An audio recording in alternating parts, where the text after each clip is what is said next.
ಶ್ರೀಗುರುಭ್ಯೋ ನಮಃ ಹರಿ ಓಂ. ಶಂಕರಂ ಶಂಕರಾಚಾರ್ಯಂ ಕೇಶವಂ ಬಾದರಾಯಣಂ ಸೂತ್ರಭಾಷ್ಯಕೃತೌ ವಂದೇ ಭಗವಂತೌ ಪುನಃ ಪುನಃ.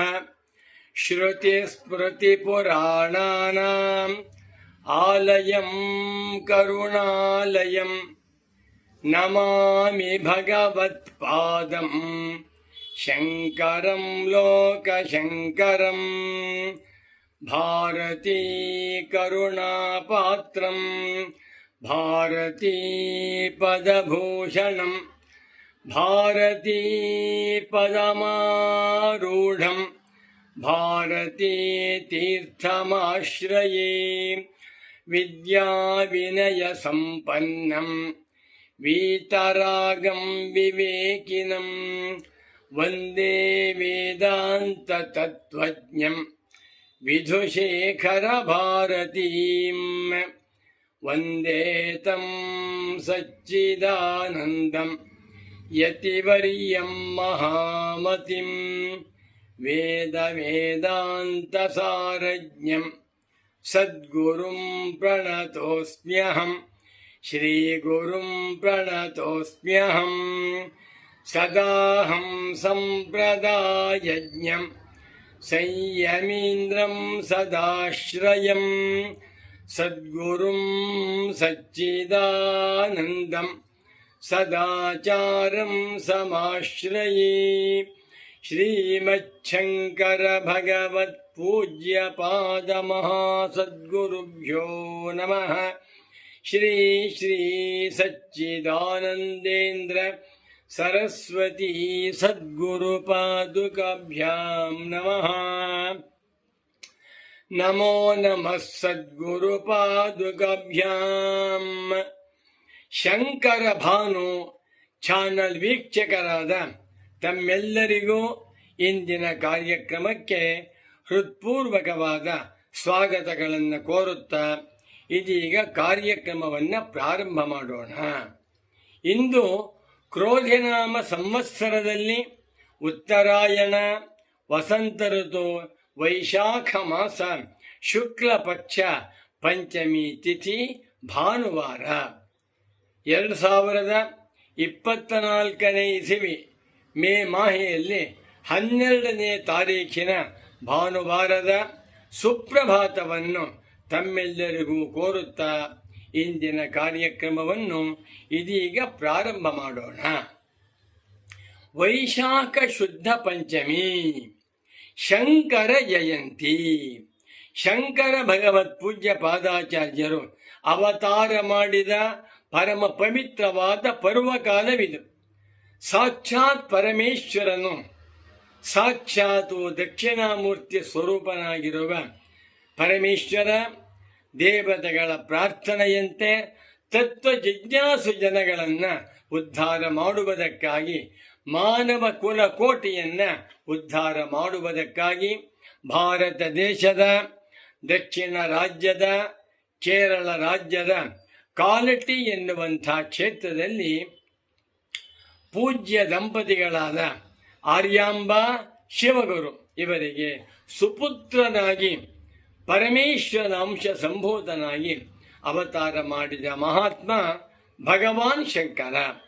ಶಂಕರ ಎಂದ ಕೂಡಲೇ ನಮ್ಮೆಲ್ಲರಿಗೂ ಮನಸ್ಸಿನಲ್ಲಿ ಒಂದು ಶಾಂತಿ, ಸಂತೋಷ, ತೃಪ್ತಿ, ಆನಂದಗಳು ಉಂಟಾಗುತ್ತವೆ.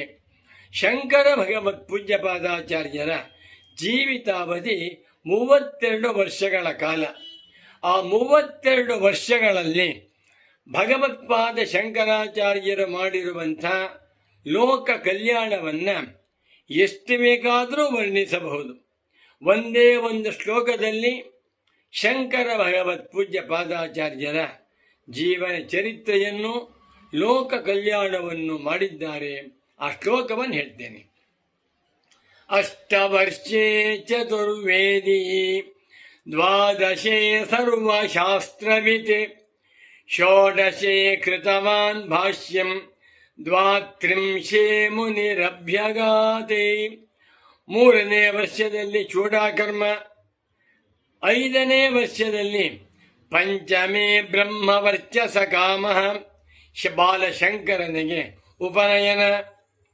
7ನೇ ವರ್ಷದಲ್ಲಿ ಸನ್ಯಾಸ ಗ್ರಹಣ. 8ನೇ ವಯಸ್ಸಿನಲ್ಲಿ ಅಷ್ಟವರ್ಷೇ ಚತುರ್ವೇದಿ, ಋಗ್ವೇದ, ಯಜುರ್ವೇದ, ಸಾಮವೇದ, ಅಥರ್ವವೇದ 4 ವೇದಗಳನ್ನು ಘನಾಂತವಾಗಿ ಅಧ್ಯಯನ ಮಾಡಿದ್ದಾನೆ 8ನೇ ವಯಸ್ಸಿನಲ್ಲಿ. 12 ಸರ್ವಶಾಸ್ತ್ರವಿದೆ. 12ನೇ ವಯಸ್ಸಿಗೆ 64 ವಿದ್ಯೆಗಳಲ್ಲಿಯೂ ಪಾಂಡಿತ್ಯ, ವೇದ, ವೇದಾಂತ, ಸಾಹಿತ್ಯ, ವ್ಯಾಕರಣ, ಅಲಂಕಾರ, ನಾಟಕ, ಮೀಮಾಂಸಾ ದರ್ಶನ, ತರ್ಕದರ್ಶನ ಇತ್ಯಾದಿ ಇತ್ಯಾದಿ ಎಲ್ಲ ಶಾಸ್ತ್ರಗಳಲ್ಲಿಯೂ ಪಾಂಡಿತ್ಯ 12ನೇ ವಯಸ್ಸಿನಲ್ಲಿ. 16 ಕೃತವಾನ್ ಭಾಷ್ಯಂ. 16ನೇ ವಯಸ್ಸಿನಲ್ಲಿ ಭಗವತ್ಪಾದ ಶಂಕರಾಚಾರ್ಯರವರು ಭಗವದ್ಗೀತೆಗೆ ಭಾಷ್ಯ, ದಶೋಪನಿಷತ್ತುಗಳಿಗೆ ಭಾಷ್ಯ, ಬ್ರಹ್ಮಸೂತ್ರಗಳಿಗೆ, ವೇದಾಂತ ಮೀಮಾಂಸಾ ಸೂತ್ರಗಳಿಗೆ ಭಾಷ್ಯವನ್ನು ಬರೆದು ವೇದಾಂತ ಭಾಷ್ಯಕಾರರೆಂದು ಪ್ರಸಿದ್ಧರಾದರು.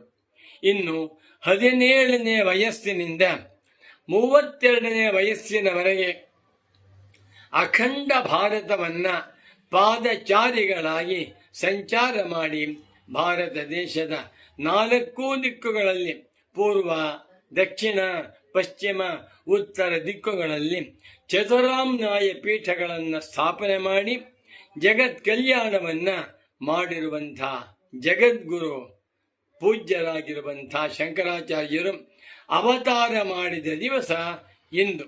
ವೈಶಾಖ ಮಾಸ, ಶುಕ್ಲಪಕ್ಷ, ಪಂಚಮಿ. ಈ ವರ್ಷ ಭಾನುವಾರ ಬಂದಿದೆ. ಭಾನುವಾರ ಸೂರ್ಯನ ವಾರ. ಸೂರ್ಯ ಅಂದರೆ ಯಾರು?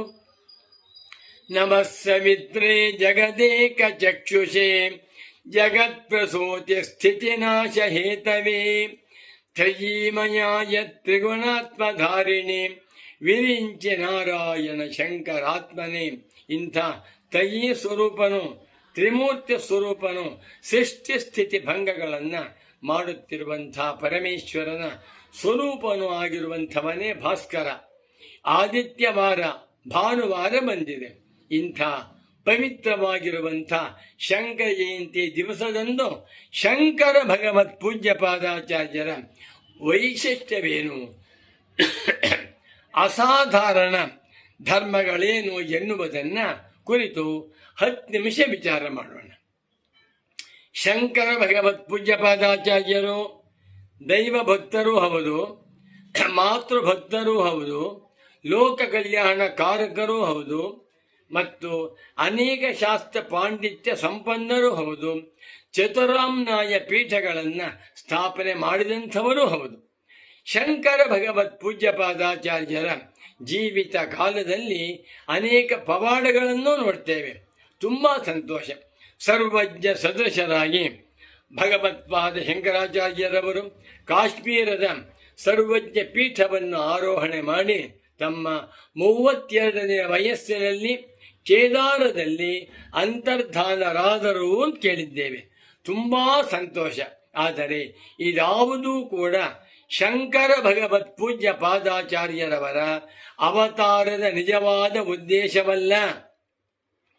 ವೇದಾಂತ ಪ್ರಸ್ಥಾನತ್ರಯೀ ಗ್ರಂಥಗಳಿಗೆ ಭಾಷ್ಯವನ್ನು ಬರೆದು ಭಗವತ್ಪಾದ ಶಂಕರಾಚಾರ್ಯರವರು ಅವರಿಗಿಂತ ಹಿಂದೆ ಇದ್ದಂಥ ಎಲ್ಲ ವೃತ್ತಿಕಾರರ ಮತಗಳನ್ನು ಅನುವಾದ ಮಾಡಿಕೊಂಡು ಆ ವೃತ್ತಿಕಾರರ ಮತಗಳಲ್ಲಿ, ಅಭಿಪ್ರಾಯಗಳಲ್ಲಿ ಇದ್ದಂಥ ದೋಷಗಳನ್ನು ಪರಿಹರಿಸಿ ವೇದಾಂತದ ರಾಜಮಾರ್ಗವನ್ನು, ಅದ್ವೈತ ಸಿದ್ಧಾಂತದ ರಾಜಮಾರ್ಗವನ್ನು ಧೈರ್ಯವಾಗಿ ತೋರಿಸಿರುವಂಥ ಏಕೈಕ ಜಗದ್ಗುರುಗಳೆಂದರೆ ಭಗವಾನ್ ಶಂಕರರು.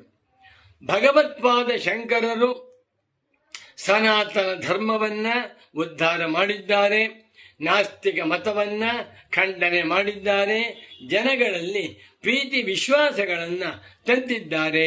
ಭಾರತ ದೇಶದ ರಾಷ್ಟ್ರೀಯತೆಯನ್ನು ಏಕತಾವಾದವನ್ನ ಸಮತಾವಾದವನ್ನು ಉಪದೇಶ ಮಾಡಿದ್ದಾರೆ. ಅಷ್ಟೂ ಸರಿ. ಆದರೆ ಇದ್ಯಾವುದೂ ಕೂಡ ಶಂಕರಾಚಾರ್ಯರ ಅವತಾರದ ಉದ್ದೇಶವಲ್ಲ. ಶಂಕರ ಭಗವತ್ ಪೂಜ್ಯ ಪಾದಾಚಾರ್ಯರು ನೂರಾರು ಭಕ್ತಿ ಗ್ರಂಥಗಳನ್ನು ಬರೆದಿದ್ದಾರೆ. ಭಗವತ್ಪಾದ ಶಂಕರರು ಭಾಗವತೋತ್ತಮರೂ ಹೌದು, ಸಿದ್ಧ ಪುರುಷರೂ ಹೌದು, ಮಹಾ ತಪಸ್ವಿಗಳೂ ಹೌದು, ಯತಿಪುಂಗವರೂ ಹೌದು, ನೈಷ್ಠಿಕ ಬ್ರಹ್ಮಚಾರಿಗಳೂ ಹೌದು, ವಾದಿರಾಜರೂ ಹೌದು. ಆದರೆ ಇದ್ಯಾವುದೂ ಕೂಡ ಶಂಕರ ಭಗವತ್ ಪೂಜ್ಯ ಪಾದಾಚಾರ್ಯರ ಅವತಾರದ ಉದ್ದೇಶವಲ್ಲ. ಇದನ್ನು ಯಾರು ಬೇಕಾದರೂ ಮಾಡಬಹುದಾಗಿತ್ತು. ಹಾಗಾದರೆ ಶಂಕರ ಭಗವತ್ ಪೂಜ್ಯ ಪಾದಾಚಾರ್ಯರ ಅವತಾರದ ಉದ್ದೇಶವಾದರೂ ಏನು ಎಂದರೆ, ನನ್ನ ಅಭಿಪ್ರಾಯದಲ್ಲಿ ನನ್ನ ಪರಮ ಪೂಜ್ಯ ಸದ್ಗುರು ಪುಂಗವರಾದ ಶ್ರೀ ಶ್ರೀ ಶ್ರೀ ಸಚ್ಚಿದಾನಂದೇಂದ್ರ ಸರಸ್ವತಿ ಸ್ವಾಮಿಗಳವರ ಅಭಿಪ್ರಾಯದಂತೆ ಶಂಕರಾಚಾರ್ಯರ ಅವತಾರದ ಉದ್ದೇಶವೇನೆಂದರೆ, ವೈಶಿಷ್ಟ್ಯವೆಂದರೆ ಬ್ರಹ್ಮಸೂತ್ರ ಶಾಂಕರ ಭಾಷ್ಯ ರಚನೆ. ಈ ಬ್ರಹ್ಮಸೂತ್ರ ಶಾಂಕರ ಭಾಷ್ಯದ ಶೈಲಿ ಸುಂದರವಾಗಿದೆ, ಪ್ರಸನ್ನವಾಗಿದೆ, ಗಂಭೀರವಾಗಿದೆ, ಗಭೀರವಾಗಿದೆ ಮತ್ತು ವಿದ್ವತ್ತಾಪೂರ್ಣವಾಗಿದೆ.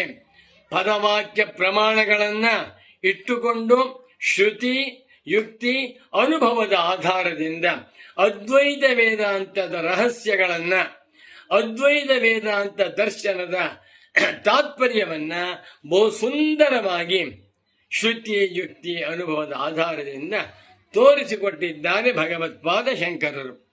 ಈ ಬ್ರಹ್ಮಸೂತ್ರ ಶಾಂಕರ ಭಾಷ್ಯದ ಶೈಲಿ ಹೇಗಿದೆ ಅಂದರೆ, ಅನೇಕ ಜನ ವಿದ್ವಾಂಸರು ಹೇಳ್ತಾರೆ ಇದು ಪಾತಂಜಲ ಮಹಾಭಾಷ್ಯಕ್ಕೆ ಸಮಾನವಾಗಿದೆ. ಇಡೀ ಸಂಸ್ಕೃತ ಸಾಹಿತ್ಯದಲ್ಲಿ ಪತಂಜಲಿ ಮಹರ್ಷಿಗಳವರು ಪಾಣಿನಿ ಮಹರ್ಷಿಗಳ ಅಷ್ಟಾಧ್ಯಾಯಿ ಸೂತ್ರಗಳಿಗೆ ಭಾಷ್ಯವನ್ನು ಬರೆದಿದ್ದಾರೆ. ಅದಕ್ಕೆ ಹೆಸರಾಯಿತು ಪಾತಂಜಲ ವ್ಯಾಕರಣ ಮಹಾಭಾಷ್ಯಂ. ಮಹಾಭಾಷ್ಯ ಎಂದರೆ ಪತಂಜಲಿ ಮಹರ್ಷಿಗಳು ಬರೆದಿರುವ ವ್ಯಾಕರಣ ಭಾಷ್ಯ. ಮಹಾಭಾಷ್ಯಂ ವಾ ಪಠನೀಯಂ, ಮಹಾರಾಜ್ಯಂ ವಾ ಪಾಲನೀಯಂ ಅಂತ ಹೇಳ್ತಾರೆ. ಅಷ್ಟು ಸುಂದರವಾಗಿದೆ. ಆದರೆ ಪಾತಂಜಲ ಮಹಾಭಾಷ್ಯಕ್ಕೆ ಸರಿಸಾಟಿಯಾಗಿ ಇರುವಂಥ ಮತ್ತೊಂದು ವೇದಾಂತ ಭಾಷ್ಯವೆಂದರೆ ಶಾಂಕರ ಬ್ರಹ್ಮಸೂತ್ರ ಭಾಷ್ಯ. ಒಂದು ಕಡೆಯಲ್ಲಿ ಪಾತಂಜಲ ಮಹಾಭಾಷ್ಯವನ್ನು ಹಾಕಿದರೆ, ಮತ್ತೊಂದು ಕಡೆಯಲ್ಲಿ ಶಾಂಕರ ಬ್ರಹ್ಮಸೂತ್ರ ಭಾಷ್ಯವನ್ನು ಹಾಕಿದರೆ ಶಾಂಕರ ಬ್ರಹ್ಮಸೂತ್ರ ಭಾಷ್ಯದ ತೂಕವೇ ಜಾಸ್ತಿ ಆಗುತ್ತೆ ಅಂತ ನನ್ನ ಪರಮ ಪೂಜ್ಯ ಸದ್ಗುರು ಪುಂಗವರಾದ ಶ್ರೀ ಶ್ರೀ ಶ್ರೀ ಸಚ್ಚಿದಾನಂದೇಂದ್ರ ಸರಸ್ವತಿ ಸ್ವಾಮಿಗಳವರು ಹೇಳ್ತಾ ಇದ್ರು. ಈ ಬ್ರಹ್ಮಸೂತ್ರ ಶಾಂಕರ ಭಾಷ್ಯದಲ್ಲಿ ಭಗವತ್ಪಾದ ಶಂಕರಾಚಾರ್ಯರವರು ತಮ್ಮ ಹೃದಯವನ್ನೇ ಇಟ್ಟಿದ್ದಾರೆ. ಬ್ರಹ್ಮಸೂತ್ರ ಶಾಂಕರ ಭಾಷ್ಯಕ್ಕೆ ಮತ್ತೊಂದು ಹೆಸರು ಶಂಕರ ಹೃದಯಂ. ಅದರಲ್ಲಿ 4 ಸೂತ್ರಗಳು. ಓಂ ಅಥಾತೋ ಬ್ರಹ್ಮ ಜಿಜ್ಞಾಸ, ಓಂ ಜನ್ಮಾದ್ಯಸ್ಯ ಯತಃ, ಓಂ ಶಾಸ್ತ್ರಯೋನಿತ್ವಾತ್, ಓಂ ತತ್ವ ಸಮನ್ವಯಾತ್. ಈ 4 ಸೂತ್ರಗಳ ಹೆಸರಾಯಿತು ಚತುಸ್ಸೂತ್ರಿ. ಈ ಚತುಸ್ಸೂತ್ರಿಗಳಿಗೆ ಭಗವತ್ಪಾದ ಶಂಕರಾಚಾರ್ಯರವರು ಅತ್ಯಂತ ಸುಂದರವಾದ, ಅತ್ಯಂತ ಗಂಭೀರವಾಗಿರುವಂಥ ಭಾಷ್ಯಗಳನ್ನು ಬರೆದಿದ್ದಾರೆ. ಈ ಭಾಷ್ಯಕ್ಕೆ ಹೆಸರಾಯಿತು ಚತುಸ್ಸೂತ್ರಿ ಭಾಷ್ಯಂ. ಇದಕ್ಕೆ ಪೂರ್ವಭಾವಿಯಾಗಿ ಭಗವತ್ಪಾದ ಶಂಕರಾಚಾರ್ಯರವರು ಬ್ರಹ್ಮಸೂತ್ರ ಭಾಷ್ಯಕ್ಕೆ ಪೀಠಿಕೆಯಾಗಿ ಅಲ್ಲ, ಇಡೀ ವೇದಾಂತ ದರ್ಶನ ಭಾಷ್ಯಕ್ಕೆ ಪೀಠಿಕೆಯಾಗಿ ಒಂದು ಭಾಷ್ಯವನ್ನು ಬರೆದಿದ್ದಾರೆ.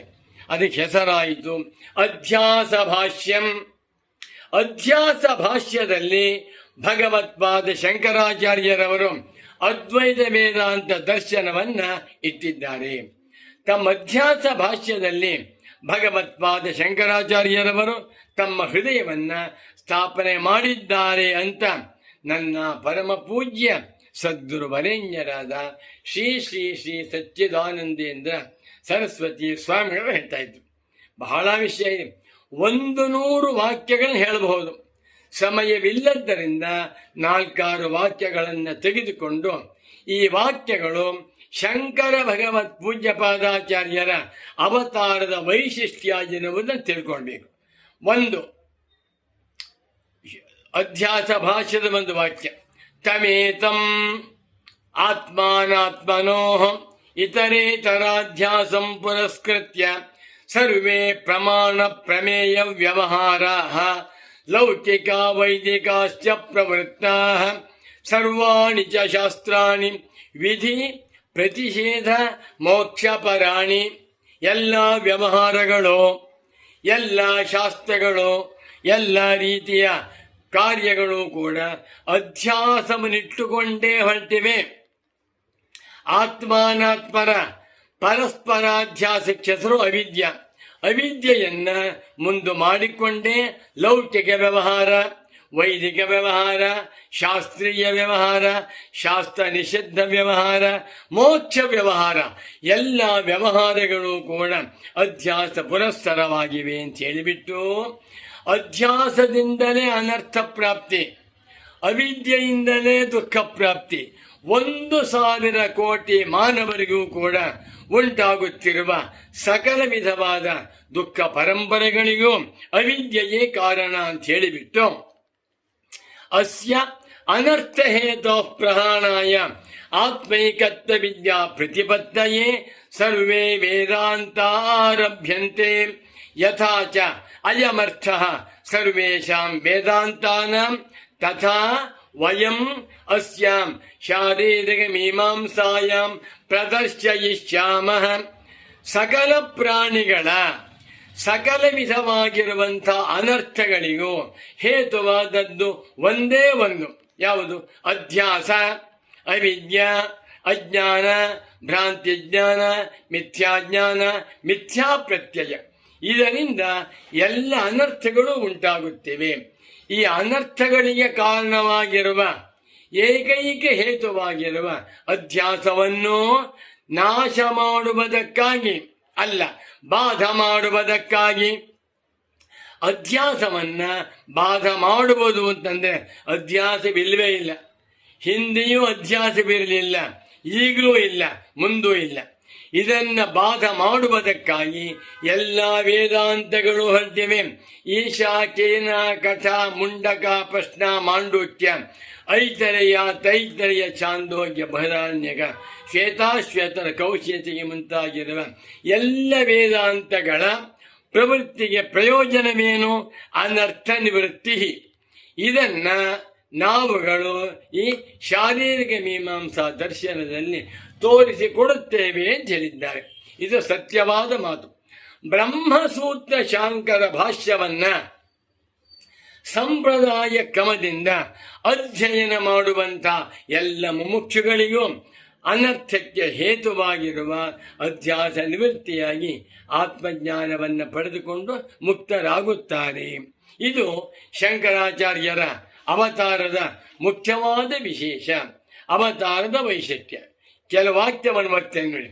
ಬ್ರಹ್ಮಸೂತ್ರ ಭಾಷ್ಯದಲ್ಲಿ 100 ವಾಕ್ಯಗಳನ್ನು ನನ್ನ ಪರಮ ಪೂಜ್ಯ ಸದ್ಗುರು ಪುಂಗವರಾದ ಶ್ರೀ ಶ್ರೀ ಶ್ರೀ ಸಚ್ಚಿದಾನಂದೇಂದ್ರ ಸರಸ್ವತಿ ಸ್ವಾಮಿಗಳವರು ಗಟ್ಟು ಮಾಡಿಸಿದ್ದಾರೆ. ಕೆಲವನ್ನು ಮಾತ್ರ ಹೇಳ್ತೀನಿ. ಬ್ರಹ್ಮಜ್ಞಾನವೆಂದರೇನು? ಬ್ರಹ್ಮಜ್ಞಾನದಿಂದ ವಿದ್ಯಾ ನಿವೃತ್ತಿ, ಬ್ರಹ್ಮಜ್ಞಾನದಿಂದ ಮೋಕ್ಷ ಪ್ರಾಪ್ತಿ. ಬ್ರಹ್ಮಜ್ಞಾನವನ್ನೇ ಉಪದೇಶ ಮಾಡುವುದಕ್ಕಾಗಿ ಎಲ್ಲ ವೇದಾಂತಗಳು ಹೊರಟಿವೆ. ಎಲ್ಲ ಸಾಧನಗಳ ಗುರಿ ಬ್ರಹ್ಮಜ್ಞಾನ ಪ್ರಾಪ್ತಿ. ಕಿನ್ನಾಮ ಬ್ರಹ್ಮಜ್ಞಾನಂ. ಬ್ರಹ್ಮಜ್ಞಾನ ಅಂದರೇನು ಎನ್ನುವುದನ್ನು ಭಗವತ್ಪಾದ ಶಂಕರರು ತಮ್ಮ ಭಾಷ್ಯದಲ್ಲಿ ಬರೆದಿದ್ದಾರೆ. ಒಂದು ವಾಕ್ಯವನ್ನು ಓದಿ. ಪೂರ್ವ ಸಿದ್ಧ ಕರ್ತೃತ್ವ ಭೋಕ್ತೃತ್ವ ವಿಪರೀತಂ ಹಿ ತಿಷ್ವಪಿ ಕಾಲೇಶು ಅಕರ್ತೃ ಅಭೋಕ್ತೃ ಸ್ವರೂಪಂ ಬ್ರಹ್ಮೈವಾಹಮಸ್ಮಿ ಸರ್ವದಾ ನೇತಃ ಪೂರ್ವಮಪಿ ಅಹಂ ಕರ್ತ ಭೋಕ್ತಾ ವಾ ಆಸಂ ಅಸ್ಮಿ ಭವಿಷ್ಯಾಮಿ ವಾ ಇತ್ಯವಗಚ್ಚತಿ ಬ್ರಹ್ಮವಿತಿ. ಬ್ರಹ್ಮಸೂತ್ರ ಶಾಂಕರ ಭಾಷ್ಯ 4:1-13. ಬ್ರಹ್ಮಜ್ಞಾನವೆಂದರೇನು? ನಾನು ಹಿಂದೆಯೂ ಬ್ರಹ್ಮವೇ ಆಗಿದ್ದೆ, ಈಗಲೂ ಬ್ರಹ್ಮವಾಗಿದ್ದೇನೆ, ಮುಂದೆಯೂ ಬ್ರಹ್ಮವಾಗಿದ್ದೇನೆ. ಅಜ್ಞಾನದ ಸ್ಥಿತಿಯಲ್ಲಿ ತೋರುತ್ತಿದ್ದ ಕರ್ತೃತ್ವ, ಭೋಕ್ತೃತ್ವ, ಸಂಸಾರಿತ್ವ ಧರ್ಮಗಳು ಆಗಲೂ ನಿಜವಾಗಿ ನನ್ನಲ್ಲಿರಲಿಲ್ಲ. ಅವಿದ್ಯೆಯಿಂದ ತೋರ್ತಾ ಇತ್ತೇ ಹೊರತುವೆ ನಾನೆಂದೆಂದಿಗೂ ಸಂಸಾರಿಯಾದ ಜೀವಾತ್ಮನಲ್ಲ. ಆಗಲೂ ಬ್ರಹ್ಮವೇ, ಈಗಲೂ ಅಸಂಸಾರಿಯಾದ ಬ್ರಹ್ಮವೇ, ಮುಂದೆಯೂ ಅಸಂಸಾರಿಯಾದ ಬ್ರಹ್ಮ ಸ್ವರೂಪನಾಗಿದ್ದೇನೆ ಎನ್ನುವ ನಿಶ್ಚಯಾನುಭವಕ್ಕೆ ಬ್ರಹ್ಮಜ್ಞಾನ ಅಂತ ಹೆಸರು. ಇದನ್ನು ಪಾಠ ಮಾಡುವಾಗ ನನ್ನ ಪರಮ ಪೂಜ್ಯ ಸದ್ಗುರು ಪುಂಗವರಾದ ಶ್ರೀ ಶ್ರೀ ಶ್ರೀ ಸಚ್ಚಿದಾನಂದೇಂದ್ರ ಸರಸ್ವತಿ ಸ್ವಾಮಿಗಳವರು ಒಂದು ಒಳ್ಳೆ ಉದಾಹರಣೆ ಕೊಟ್ಟಿದ್ದು. ಒಬ್ಬ ವಿಜ್ಞಾನಿ 20 ವರ್ಷ ಸಂಶೋಧನೆ ಮಾಡಿ ಕಂಡುಹಿಡಿದ. ಏನಂತ? ಭೂಮಿಯು ತನ್ನ ಅಕ್ಷದ ಸುತ್ತಲೂ ಸುತ್ತುತ್ತಾ ಸೂರ್ಯನ ಸುತ್ತಾಡ್ತಾ ಇದೆ ಅಂತ ಕಂಡುಹಿಡಿದ. ಯಾವತ್ತಿನಿಂದ ಸುತ್ತಾಡ್ತಾ ಇದೆ? ಇವತ್ತಿನಿಂದ. ಇವತ್ತವನಿಗೆ ತಿಳುವಳಿಕೆ ಆಯಿತು ಭೂಮಿ ಸುತ್ತುತ್ತಾ ಇದೆ ಅಂತ. ಆದರೆ ತಿಳುವಳಿಕೆಯಾಗದೇ ಇದ್ದಾಗ, ಯಾವತ್ತು ಭೂಮಿ ಸೃಷ್ಟಿಯಾಯಿತೋ ಅಂದಿನಿಂದಲೂ ಕೂಡ ಭೂಮಿಯು ಸೂರ್ಯನ ಸುತ್ತಾ ಇದೆ ಅಂತ ತಿಳ್ಕೋತಾನೆಯೇ ಹೊರತು ಇವತ್ತು ನನಗೆ ಜ್ಞಾನೋದಯವಾಯಿತು, ಇವತ್ತಿನಿಂದ ಭೂಮಿ ಸುತ್ತುತ್ತಿದೆ ಅಂತ ತಿಳ್ಕೊಳ್ಳೋದಿಲ್ಲ.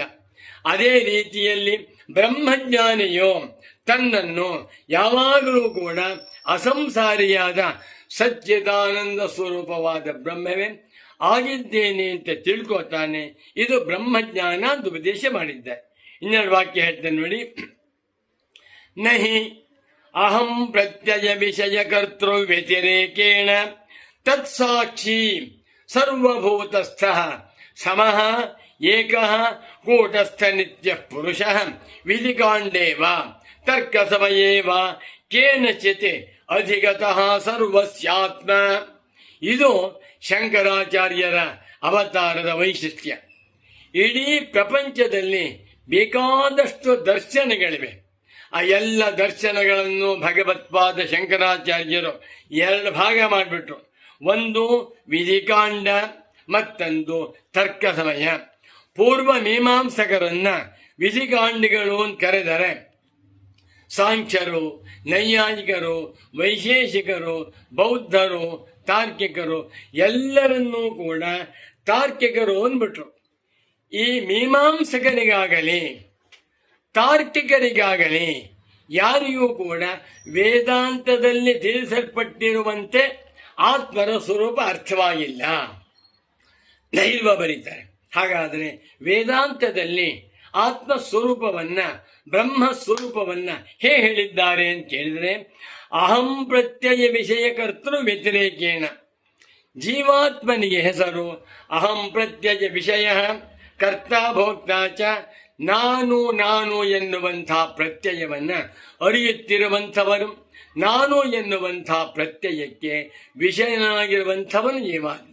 ಈ ಜೀವಾತ್ಮನಿಗಿಂತ ಭಿನ್ನನಾಗಿರುವ ತತ್ಸಾಕ್ಷಿ, ಜೀವತ್ವವನ್ನು ಬೆಳಗುತ್ತಿರುವ ಅಹಂ ಪ್ರತ್ಯಯವನ್ನು ಬೆಳಗುತ್ತಿರುವಂಥ ಸಾಕ್ಷಿಯಾಗಿರುವ ಸರ್ವಭೂತಸ್ಥ, ಸರ್ವಭೂತಸ್ಥಮಾತ್ಮಾನಂ ಸರ್ವಭೂತಾನಿ ಚಾತ್ಮನಿ ಎನ್ನುವಂತೆ ಒಬ್ಬನೇ ಆತ್ಮನು ಎಲ್ಲ ಪ್ರಾಣಿಗಳಲ್ಲೂ ತುಂಬಿಕೊಂಡು ಏಕೋದೇವ ಸರ್ವಭೂತೇಶು ಗೂಢ ಎನ್ನುವಂತೆ ಒಬ್ಬನೇ ಆತ್ಮನು ಎಲ್ಲ ಭೂತಗಳಲ್ಲೂ ಸಮನಾಗಿದ್ದಾನೆ. ಸಮಂ ಸರ್ವೇಷು ಭೂತೇಶು. ಆ ಆತ್ಮನು ಒಬ್ಬನೇ, ಆ ಆತ್ಮನು ಕೂಟಸ್ಥ ನಿತ್ಯನಾಗಿದ್ದಾನೆ. ಅವನು ಪುರುಷ, ಪೂರ್ಣಮ್ಮ ಅನೇನ ಸರ್ವಂ, ವಿಶ್ವವನ್ನೆಲ್ಲ ತುಂಬಿಕೊಂಡಿದ್ದಾನೆ. ಇಂಥ ಆತ್ಮನನ್ನ ವೇದಾಂತ ಶಾಸ್ತ್ರದಲ್ಲಿ ಮಾತ್ರವೇ ತಿಳಿಸಿದೆಯೇ ಹೊರತು ಇಂಥ ನಿರ್ಗುಣನು, ನಿರ್ವಿಶೇಷನು, ನಿರುಪಾಧಿಕನು, ಅಸಂಸಾರಿಯು, ಅವಿಕಾರಿಯು, ಸರ್ವಭೂತಸ್ಥನು, ಕೂಟಸ್ಥನಾಗಿರುವ ಆತ್ಮನ ಸ್ವರೂಪವನ್ನ ಮೀಮಾಂಸಕರಾಗಲಿ ತಾರ್ಕಿಕರಾಗಲಿ ಯಾರೊಬ್ಬರು ತಿಳಿಯರು ಅಂತ ಹೇಳಿದ್ದಾರೆ. ಈ ಆತ್ಮನು ಸರ್ವಸ್ಯಾತ್ಮ. ಎಲ್ಲರಿಗೂ ಆತ್ಮನಾಗಿದ್ದಾನೆ. ಆಸ್ತಿಕರಿಗೂ ನಾಸ್ತಿಕರಿಗೂ, ಒಳ್ಳೆಯವರಿಗೂ ಕೆಟ್ಟವರಿಗೂ, ದೇವತೆಗಳಿಗೂ ಮನುಷ್ಯರಿಗೂ ರಾಕ್ಷಸರಿಗೂ ಪಶು ಪಕ್ಷಿಗಳಿಗೂ ಕೂಡ ಆತ್ಮನಾಗಿದ್ದಾನೆ. ಇಂಥ ಆತ್ಮನನ್ನೇ ಕುರಿತು ಛಾಂದೋಗ್ಯೋಪನಿಷತ್ತಿನಲ್ಲಿ ಉದ್ಧಾರಕ ಹೇಳ್ತಾ ಇದ್ದಾನೆ. ಸಯೇಶೋ ಅಣಿಮ ಐತದಾತ್ಮಮಿದಗಂ ಸರ್ವಂ ತತ್ ಸತ್ಯಂ ಸ ಆತ್ಮ ತತ್ವಮಸಿ ಶ್ವೇತಕೇತು. ಈ ಒಂದು ಸಂದೇಶವನ್ನ ಉಪದೇಶ ಮಾಡಿರುವ ಏಕೈಕ ಜಗದ್ಗುರುಗಳೆಂದರೆ ಶಂಕರ ಭಗವತ್ ಪೂಜ್ಯಪಾದಾಚಾರ್ಯರು. ಇದೇ ಶಂಕರರ ವೈಶಿಷ್ಟ್ಯ. ಬೇಕಾದಷ್ಟು ವಾಕ್ಯ ಇದೆ. ಇನ್ನೊಂದು ವಾಕ್ಯ ಹೇಳ್ತೇನೆ. ನ ಧರ್ಮ ಜಿಜ್ಞಾಸಾಯಾಮಿವ ಶ್ರುತ್ಯಾದಯ ಏವ ಪ್ರಮಾಣಂ ಬ್ರಹ್ಮ ಜಿಜ್ಞಾಸಾಯಾಂ ಕಿಂತು ಶ್ರುತ್ಯಾದಯಃ ಅನುಭವಾದಯಶ್ಚ ಯಥಾ ಸಂಭವಮಿಹ ಪ್ರಮಾಣಂ ಅನುಭವಾವಸಾನತ್ವಾತ್ ಭೂತವಸ್ತು ವಿಷಯತ್ವಾಚ ಬ್ರಹ್ಮಜ್ಞಾನಸ್ಯ. ಇದೊಂದು ಶಂಕರ ಭಗವತ್ ಪೂಜ್ಯಪಾದಾಚಾರ್ಯರ ವೈಶಿಷ್ಟ್ಯ. ಇದ್ಯಾರೂ ಹೇಳಿಲ್ಲ. ಲಕ್ಷಾಂತರ ಜನ ಗುರುಗಳಿದ್ದಾರೆ, ಲಕ್ಷಾಂತರ ಜನ ವೇದಾಂತಿಗಳು ಇರಬಹುದು, ಯಾರೊಬ್ಬರಿಗೂ ಗೊತ್ತಿಲ್ಲ, ಯಾರೂ ಹೇಳಿಲ್ಲ. ಒಂದು ಧರ್ಮ ಜಿಜ್ಞಾಸ, ಮತ್ತೊಂದು ಬ್ರಹ್ಮ ಜಿಜ್ಞಾಸ, ಅಥಾತೋ ಧರ್ಮ ಜಿಜ್ಞಾಸ ಪೂರ್ವ ಮೀಮಾಂಸ, ಅಥಾತೋ ಬ್ರಹ್ಮ ಜಿಜ್ಞಾಸ ಉತ್ತರ ಮೀಮಾಂಸ. ಎರಡಕ್ಕೂ ಕಂಪೇರ್ ಮಾಡ್ತಾ ಇದ್ದಾರೆ. ಪೂರ್ವ ಮೀಮಾಂಸಾ ದರ್ಶನದಲ್ಲಿ ಶ್ರುತಿಗಳೇ ಪ್ರಮಾಣ, ವೇದ ಪ್ರಮಾಣಂ, ಶ್ರುತಯ ಪ್ರಮಾಣಂ, ಶ್ರುತಿ ಮಾತ್ರ ಪ್ರಮಾಣಂ. ಆದರೆ ಉತ್ತರ ಮೀಮಾಂಸಾ ದರ್ಶನದಲ್ಲಿ ಬ್ರಹ್ಮ ಜಿಜ್ಞಾಸೆಯಲ್ಲಿ ಹಾಗಲ್ಲ. ನ ಧರ್ಮ ಜಿಜ್ಞಾಸಾಯಾಮಿವ, ಧರ್ಮ ಜಿಜ್ಞಾಸೆಯಲ್ಲಿ ಇರುವಂತೆ ಅಲ್ಲ. ಎಲ್ಲಿ? ಬ್ರಹ್ಮ ಜಿಜ್ಞಾಸಾಯಾಮ್. ಅಲ್ಲಿ ಕೇವಲ ಶ್ರುತಿ ಪ್ರಾಮಾಣ್ಯ. ಶ್ರುತಿ ಹೇಳ್ತಾ ಇದೆ ಕರ್ಮವನ್ನು ಮಾಡು, ಸತ್ಮ ಸ್ವರ್ಗ ಸಿಕ್ಕತ್ತೆ. ಏನ್ ಪ್ರಮಾಣ ಸ್ವಾಮಿ? ಶ್ರುತಿ ಹೇಳ್ತಾ ಇದೆ ನೀ ಸ್ವರ್ಗ ನೋಡ್ಕೊಂಡ್ ಬಂದಿದ್ದೀರಾ? ಇಲ್ಲ, ಅದನ್ನು ನಂಬುವುದಿಲ್ಲ. ನಮ್ದೇ ಹಾಳಾಗಿ ಹೋಗ್ತೀಯ. ಇಡೀ ಪೂರ್ವ ಮೀಮಾಂಸಾ ದರ್ಶನ ನಿಂತಿರುವಂತಹದ್ದು ಶೌತ ಪ್ರಾಮಾಣ್ಯದ ಮೇಲೆ. ಆದರೆ ವೇದಾಂತ ದರ್ಶನದಲ್ಲಿ ಶೌತ ಪ್ರಾಮಾಣ್ಯವೂ ಉಂಟು, ಅದರ ಜೊತೆಗೆ ಅನುಭವವೂ ಉಂಟು. ಅನುಭವದಲ್ಲಿ ಕಂಡುಕೊಳ್ಬಹುದು. ಅಹಂ ಬ್ರಹ್ಮಾಸ್ಮಿ, ನಾಹಂ ದೇಹ ಜನ್ಮ ಮೃತ್ಯು ಕುತೋ ಮೇ, ನಾಹಂ ಪ್ರಾಣ ಕ್ಷುತ್ ಪಿಪಾಸೆ ಕುತೋ ಮೇ, ನಾಹಂ ಚಿತ್ತಂ ಶೋಕಮೋಹಂ ಕುತೋ ಮೇ, ನಾಹಂಕಾರ ಬಂಧ ಮೋಕ್ಷವು ಕುತೋ ಮೇ ಎನ್ನುವುದನ್ನು ಯಾವ ಸಾಧಕರು ಬೇಕಾದರೂ ತನ್ನ ಅನುಭವದಲ್ಲಿ ಕಂಡುಕೊಂಡು ಅಹಂ ಬ್ರಹ್ಮಾಸ್ಮಿ ಅನುಭವಿಸಬಹುದು ಅಂತ ಹೇಳಿದ್ದಾರೆ. ಇದನ್ನು ಯಾರೂ ಹೇಳಿಲ್ಲ. ಅದ್ವೈತ ವೇದಾಂತ ದರ್ಶನ ಅನುಭವ ದರ್ಶನ. ಬ್ರಾಹ್ಮಣ, ಕ್ಷತ್ರಿಯ, ವೈಶ್ಯ, ಶೂದ್ರ ಎನ್ನುವಂಥ ಭೇದವಿಲ್ಲದೆ, ಗಂಡು ಹೆಣ್ಣು ಎನ್ನುವಂಥ ಭೇದವಿಲ್ಲದೆ, ಭಾರತೀಯ, ಅಮೇರಿಕನ್ನು, ಬೌದ್ಧ, ಮುಸಲ್ಮಾನ್, ಕ್ರಿಶ್ಚಿಯನ್ ಅನ್ನುವಂಥ ಯಾವ ಭೇದವೂ ಇಲ್ಲದೆ ಯಾರು ಬೇಕಾದರೂ ಸಾಧನ ಚತುಷ್ಟಯ ಸಂಪನ್ನರಾಗಿ ವೇದಾಂತ ಸಂದೇಶಗಳನ್ನು ವಿಚಾರ ಮಾಡುತ್ತಾ ಬಂದರೆ ಅಹಂ ಬ್ರಹ್ಮಾಸ್ಮಿ ಅರ್ಥ ಮಾಡಿಕೊಳ್ಳಬಹುದು. ಇದು ಅನುಭವ ದರ್ಶನ, ಅನುಭವದಲ್ಲಿ ನೆಲೆಗೊಳ್ಳುತ್ತದೆ ಎನ್ನುವಂಥ ಮಾತನ್ನ ಉಪದೇಶ ಮಾಡಿದ್ದಾರಲ್ಲ. ಇದು ಶಂಕರ ಭಗವತ್ ಪೂಜ್ಯಪಾದಾಚಾರ್ಯರ ವೈಶಿಷ್ಟ್ಯ. ಮತ್ತೊಂದು ಅಧ್ಯಾರೋಪಾಪವಾದ ದೃಷ್ಟಿಯಿಂದಲೇ ಅದ್ವೈತ ವೇದಾಂತ ದರ್ಶನವನ್ನು ಅರ್ಥ ಮಾಡಿಕೊಳ್ಳಬೇಕೇ ಹೊರತು ನಾಣ್ಯ ಪಂಥ ವಿದ್ಯತೆ ಜನಾಯ. ತಥಾಚ ಸಂಪ್ರದಾಯಮಿದಾಂ ವಚನಂ ಅಧ್ಯಾರೋಪಾಪವಾದಾಭ್ಯಾಂ ನಿಷ್ಪ್ರಪಂಚಂ ಪ್ರಪಂಚತೆ. ಅಧ್ಯಾರೋಪ ಅಪವಾದ ಪ್ರಕ್ರಿಯೆಯ ಸಹಾಯದಿಂದಲೇ ಅದ್ವೈತ ವೇದಾಂತವನ್ನು ನಿರ್ದುಷ್ಟವಾಗಿ ನಿಸ್ಸಂಶಯವಾಗಿ ಅರ್ಥ ಮಾಡಿಕೊಳ್ಳಬೇಕು ಎನ್ನುವ ರಹಸ್ಯವನ್ನು ಇಡೀ ಮುಮುಕ್ಷು ಪ್ರಪಂಚಕ್ಕೆ ಪ್ರಪ್ರಥಮವಾಗಿ ಎತ್ತಿ ತೋರಿಸಿದಂಥ ಜಗದ್ಗುರುಗಳು ಭಗವತ್ಪಾದ ಶಂಕರರು. ಇನ್ನು ಬ್ರಹ್ಮಜ್ಞಾನ ಎನ್ನುವಂತಹದ್ದು ವಸ್ತುತಂತ್ರಜ್ಞಾನವೇ ಹೊರತು ಪುರುಷತಂತ್ರವಲ್ಲ, ಚೋದನಾ ತಂತ್ರವೂ ಅಲ್ಲ ಅನ್ನುವುದನ್ನು ತಿಳಿಸಿಕೊಟ್ಟಿದ್ದಾರೆ. ಹೀಗೆ ಶಂಕರ ಭಗವತ್ ಪೂಜ್ಯ ಪಾದಾಚಾರ್ಯರ ವೈಶಿಷ್ಟ್ಯವನ್ನ ನಾವು ಈ ಶಂಕರ ಜಯಂತಿ ದಿವಸದಂದು ಅನುಸಂಧಾನ ಮಾಡುತ್ತಾ ಅರ್ಥ ಮಾಡಿಕೊಂಡು ಭಗವತ್ಪಾದ ಶಂಕರರ ಸಂದೇಶಗಳನ್ನು ಅಧ್ಯಯನ ಮಾಡಿ ನಾವೆಲ್ಲರೂ ಬ್ರಹ್ಮಜ್ಞಾನಿಗಳಾಗಿ ಜೀವನ್ಮುಕ್ತರಾಗೋಣ. ಬದುಕಿರುವಾಗಲೇ ದೇಹೇಂದ್ರಿಯ ಮನೋಬುದ್ಧಿಗಳ ಅಧ್ಯಾಸವನ್ನು ಕಳಚಿಕೊಂಡು ಬ್ರಹ್ಮನಿಷ್ಠರಾಗಿ ಸಂತುಷ್ಟರಾದರೆ ಅದು ಭಗವತ್ಪಾದ ಶಂಕರಾಚಾರ್ಯರ ಜಯಂತಿ ಉತ್ಸವಕ್ಕೆ ಸಾರ್ಥಕ್ಯ ಬಂದಂತೆ ಆಗುತ್ತದೆ ಅಂತ ತಿಳಿಸುತ್ತಾ, ಇಂಥ ಸಂದೇಶಗಳನ್ನು ಉಪದೇಶ ಮಾಡಿರುವ ಭಗವತ್ಪಾದ ಶಂಕರರಿಗೆ ಅನಂತಾನಂತ ಕೋಟಿ ಕೋಟಿ ಪ್ರಣಾಮಗಳನ್ನು ಸಮರ್ಪಣೆ ಮಾಡುತ್ತಾ, ಭಗವತ್ಪಾದ ಪಾದಾಬ್ಜ ಪಾಂಸವ ಸಂತು ಸಂತತಂ ಅಪಾರಾಸಾರ ಸಂಸಾರ ಸಾಗರೋತ್ತಾರ ಸೇತವಃ. ಓಂ ಶಾಂತಿ ಶಾಂತಿ ಶಾಂತಿ.